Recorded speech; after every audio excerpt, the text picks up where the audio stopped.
নমস্কাৰ প্ৰিয় বন্ধু বান্ধৱীসকল, আমাৰ ৰাশিফল চেনেলটোলৈ আপোনালোকক স্বাগতম জনাইছো। মোৰ প্ৰিয় বন্ধু বান্ধৱীসকল, ভিডিঅ'টো আৰম্ভ কৰাৰ আগতে তোমালোকক মই এটা বিশেষ কথা বহুত দুখ মনে ক'ব লৈছো। তোমালোকে মোৰ ভিডিঅ'টো শেষলৈকে চাবা আৰু যিমান পাৰা মহাদেৱৰ কৃপাত ভিডিঅ'টো শ্বেয়াৰ কৰি দিবা সকলোলৈকে। এটা ভিডিঅ' বনালে বহুত কষ্ট হয়, বহুত কষ্টৰ মূৰত এটা ভিডিঅ' মই তোমালোকৰ বাবে সদায় আগবঢ়াওঁ। তোমালোকে মোৰ চেনেলটো ছাবস্ক্ৰাইব কৰি দিবা। মই বহুত দুখীয়া ঘৰৰ ল'ৰা হয়, যেনে তেনে এটা কম দামী মোবাইল লৈ আপোনালোকৰ বাবে সদায় ভিডিঅ' বনাওঁ। মোক তোমালোকে সহায় কৰা, ভিডিঅ'টো ছাবস্ক্ৰাইব কৰি দিবা, তেতিয়া মই সদায় নতুন নতুন ভিডিঅ' বনাবলৈ উৎসাহ পাওঁ। ধন্যবাদ। প্ৰথমতে আহিছোঁ আমি মেঘ ৰাশি। আজিৰ দিনটোত আপোনাক আত্মীয়ক আওকাণ কৰিবলৈ কোৱা নাই, নহ'লে আপোনাৰ সম্পৰ্ক নষ্ট হ'ব পাৰে বুলি কৈছে। এইবাৰ আহিছোঁ আমি বৃষভ ৰাশি। ব্যৱসায়িক মানুহৰ লগত কাজিয়াত নপৰিব। এই সময়ত সামাজিক আৰু ৰাজনৈতিক কামৰ পৰা কিছু দূৰত্ব বজাই ৰাখক, কাৰণ ইয়াত সময় নষ্ট কৰাৰ বাহিৰে একো লাভ নহ'ব। আজিৰ দিনটোত যদি আপুনি ব্যৱসায় বাণিজ্য কৰে, আপোনাক কাজিয়া পেচাল কৰিবলৈ কোৱা নাই, নহ'লে আপোনাৰ সময় এনেই অবাবত নষ্ট হ'ব পাৰে বুলি কৈছে আৰু টকা পইচা লাভ নহ'ব বুলি কৈছে আজিৰ দিনটোত। এইবাৰ আহিছোঁ আমি মিথুন ৰাশি। আপুনি মানসিক শান্তি পাব বুলি কৈছে। ব্যক্তিগত বিষয় এটা জটিল হৈ পৰিব পাৰে।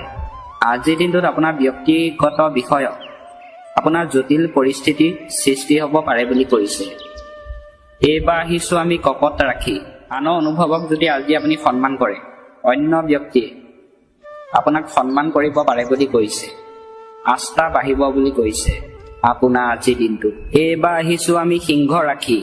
শান্ত হৈ থকাটো জৰুৰী। আজিৰ দিনটোত আপোনাক শান্ত হৈ থাকিবলৈ কৈছে। পৰিয়ালৰ কোনো সদস্য নেতিবাচক আচৰণ চিন্তা বিষয় হৈ পৰিব পাৰে। আজিৰ দিনটোত পৰিয়ালৰ সদস্য কিবা এটা বিষয়ক লৈ চিন্তা হ'ব পাৰে বুলি কৈছে।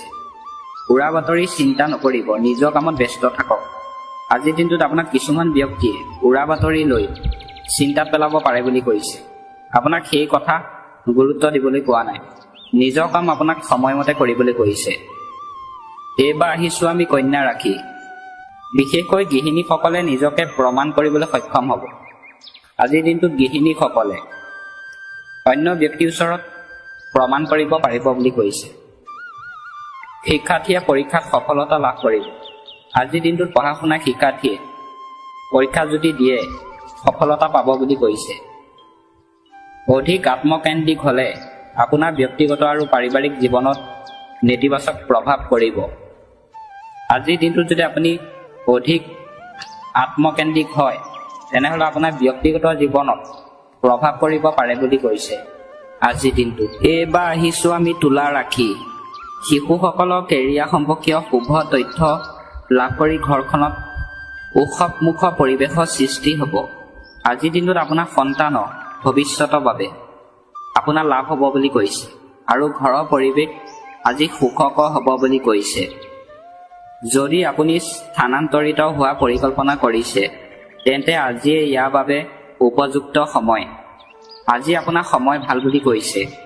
আপুনি যদি স্থানান্তৰ সম্পৰ্কীয়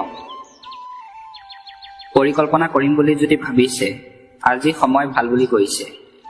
এইবাৰ আহিছোঁ আমি বৃশ্চিক ৰাশি। আজিৰ দিনটো বেছিভাগ সময় পৰিয়াল সম্পৰ্কীয় কামত কটাব। আজি আপোনাৰ বেছিভাগ সময় পৰিয়ালৰ সম্পৰ্কীয় মানুহৰ লগত আপুনি কাম কৰিব পাৰিব বুলি কৈছে। আপোনাৰ সন্মানো বাঢ়িব। আজি আপোনাৰ সন্মান বাঢ়িব বুলি কৈছে অন্য ব্যক্তিৰ ওচৰত।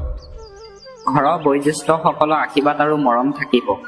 আজিৰ দিনটোত আপোনাৰ ঘৰৰ যিসকল ব্যক্তি মানে বয়োজ্যেষ্ঠ লোক, মানে ডাঙৰ ব্যক্তি, তেওঁলোকৰ আশীৰ্বাদ আৰু মৰম থাকিব বুলি কৈছে। কেতিয়াবা আপোনাৰ সন্দেহজনক স্বভাৱটোৱে আপোনাৰ আৰু আনৰ বাবে সমস্যাৰ সৃষ্টি কৰে। সেইবাবে সময় অনুযায়ী নিজৰ আচৰণগত পৰিৱৰ্তন অনাটো প্ৰয়োজনীয়। আজিৰ দিনটোত আপোনাক সময় অনুযায়ী নিজৰ পৰিৱৰ্তন আনিবলৈ কৈছে। আপোনাৰ স্বভাৱ চৰিত্ৰ কেনেকুৱা, তেতিয়াহে আপোনাক অন্য ব্যক্তিয়ে প্ৰশংসা কৰিব পাৰে বুলি কৈছে আজিৰ দিনটোত। এইবাৰ আহিছোঁ আমি ধনু ৰাশি। সমাধান কৰিলে সেয়া উপযুক্ত হ'ব। আজিৰ দিনটোত আপোনাক বন্ধুৰ লগত খং কৰিবলৈ কোৱা নাই, নহ'লে আপোনাৰ সমস্যা সৃষ্টি হ'ব পাৰে বুলি কৈছে। এইবাৰ আহিছোঁ আমি মকৰ ৰাশি। আজি আপোনাৰ আধিপত্য সামাজিক আৰু ব্যৱহাৰিক কাম যদি কৰে দুইটা দিশতে থাকিব বুলি কৈছে। যিকোনো পৰিস্থিতিত আপোনাৰ কাম সম্পূৰ্ণ কৰিব পাৰিব। আজিৰ দিনটোত আপুনি যিকোনো পৰিস্থিতিত আপোনাৰ কাম কৰিব পাৰিব বুলি কৈছে।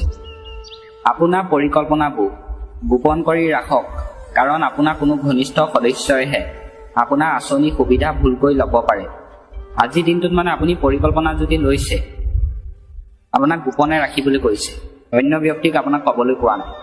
আৰু আপোনাৰ ঘনিষ্ঠ সদস্যই আপোনাৰ আঁচনিক লৈ ভুলকৈ কথা ক'ব পাৰে বুলি কৈছে আজিৰ দিনটোত। এইবাৰ আহিছোঁ আমি কুম্ভ ৰাশি। আপোনাৰ ব্যক্তিগত কাম কাজ সম্পূৰ্ণ কৰা অনুকূল সময় আহি পৰিছে। সম্পূৰ্ণ আত্মবিশ্বাসেৰে জড়িত হওক। আজিৰ দিনটোত আপুনি সম্পূৰ্ণ আত্মবিশ্বাস হিচাপে আপোনাক কাম কৰিবলৈ কৈছে। শিশু সমস্যা সমাধানৰ ক্ষেত্ৰত আপোনালোকৰ সহযোগিতা তেওঁলোকৰ বাবে অতি উপযুক্ত হ'ব। আজিৰ দিনটোত যদি শিশু সমস্যা হৈছে আপুনি যদি সহযোগিতা লৈ যদি থাকে তেওঁলোকৰ বাবে আজি ভাল বুলি কৈছে। ৰাজনৈতিক আৰু সামাজিক বিত্ত সম্প্ৰসাৰণ লাভজনক হ'ব। আজি আপোনাৰ ৰাজনৈতিক কাম যদি কৰে আপোনাৰ লাভজনক হ'ব বুলি কৈছে। নেতিবাচক মনৰ মানুহ আপোনাৰ বদনাম আৰু অপমানৰ কাৰণ হ'ব পাৰে।